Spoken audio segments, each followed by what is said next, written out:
informasi perusahaan atau lebih dikenal sebagai Sistem Informasi Manajemen atau SIM terdiri dari 5 sistem informasi yang lebih spesifiknya. Yang pertama ada sistem informasi pengendalian inventory, yang kedua ada sistem informasi produksi, yang ketiga ada sistem informasi keuangan, yang keempat ada sistem informasi sumber daya manusia, dan yang kelima ada sistem informasi pemasaran. Di dalam sejarah perkembangan teknologi informasi mengalami perkembangan-perkembangan dari zaman dahulu sampai sekarang yang kita lebih kenal sebagai teknologi informasi yang bisa berupa dokumen. Kemudian dari awal kita tarik ulur ke belakang, pertama kali adanya kita menyampaikan informasi yang pertama itu dari batu. Kemudian setelah dari batu mengalami perkembangan lagi dengan menggunakan media kulit binatang atau kulit kayu ataupun lempengan tanah liat. Kemudian setelah itu mengalami perkembangan lagi atau transisi ke dalam menggunakannya media kertas. Kemudian setelah tulisan itu, fungsi tulisan itu adalah sebagai dokumentasi. Selain dari dokumentasi, mengalami perkembangan kembali sehingga digunakan sebagai sistem perhitungan dalam sistem bilangan. Dikarenakan perkembangan yang memang sudah cukup kompleks, maka di dalam sistem perhitungan harusnya menggunakan alat bantu. Seperti yang kita ketahui ada dahulu alat bantu menghitung itu adalah sempoa. Kemudian pada abad 19 ditemukannya mesin tik. Kemudian pada abad 40 ditemukan lagi komputer.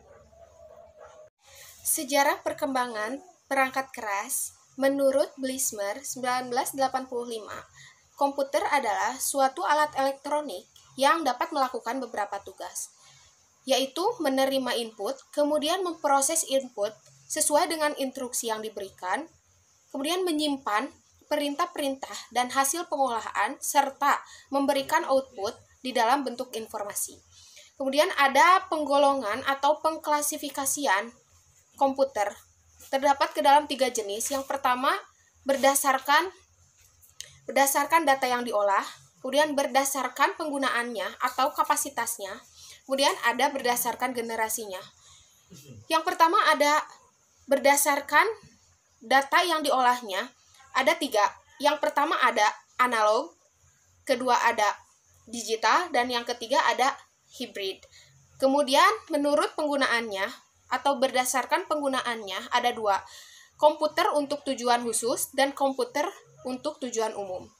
Kemudian ada menurut kapasitasnya dibagi ke dalam 6. Yang pertama ada mikro, mini, kecil, menengah, besar, dan super. Kemudian ada sejarah perkembangan perangkat lunak. Bentuk perangkat lunak pada awalnya adalah sambungan-sambungan kabel yang terkoneksi antar bagian. Kemudian pada tahun 40 sampai 60, perangkat lunak mulai menjadi satu kesatuan dengan perangkat keras. Kemudian pada tahun 70 sampai 80, perangkat lunak sudah digunakan di perusahaan-perusahaan. Kemudian pada era ini juga mulai dikenal sebagai sistem basis data, di mana sistem basis data ini memisahkan antara program dengan data. Kemudian pada tahun 90-an, perangkat lunak sudah digunakan di mana-mana. Bahkan komputer genggam pun sudah menggunakan perangkat lunak yang bisa disinkronkan dengan PC. Tidak hanya di dalam PC saja, seperti contoh halnya di dalam mesin cuci, televisi, microwave, sudah tertanam perangkat lunak di dalamnya. Untuk materi selanjutnya mengenai hubungan antara sistem informasi dan teknologi informasi.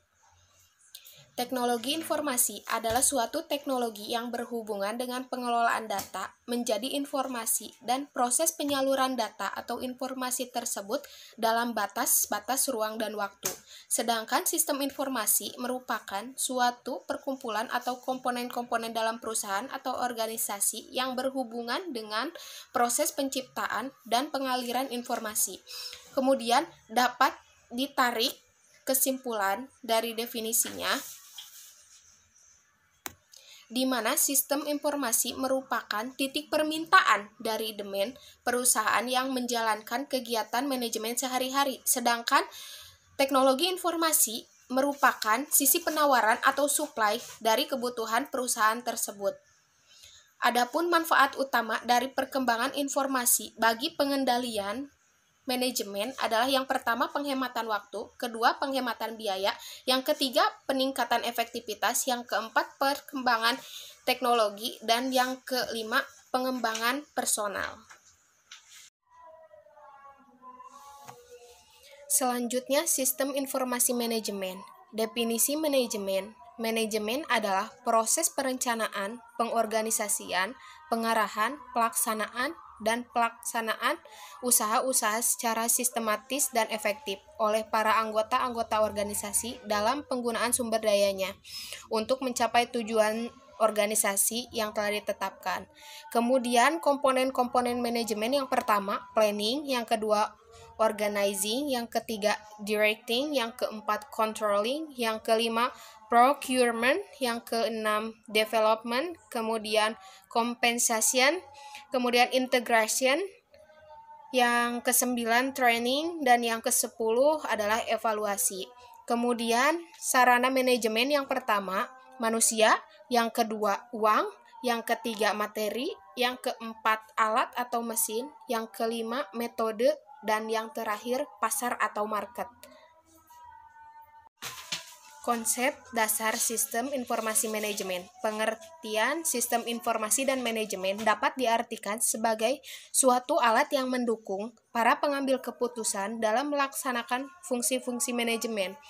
Kemudian struktur informasi manajemen terdiri dari beberapa bagian. Yang pertama, sistem formal, yang kedua, sistem informal. Kemudian komponen-komponen dari sistem informasi manajemen berdasarkan fungsi pengolahannya. Yang pertama, sistem operasional dan manajemen. Yang kedua, sistem pelaporan manajemen. Yang ketiga, common database. Yang keempat, sistem penelusuran informasi. Kemudian komponen sistem informasi manajemen terdiri dari perangkat keras, perangkat lunak, data prosedur, dan manusia. Sistem informasi manajemen dapat diuraikan ke dalam beberapa bagian. Yang pertama, pemasukan, yang kedua, blok model, yang ketiga, blok keluar, yang keempat, blok teknologi, dan yang kelima, blok basis data, dan kemudian yang terakhir, blok kendali.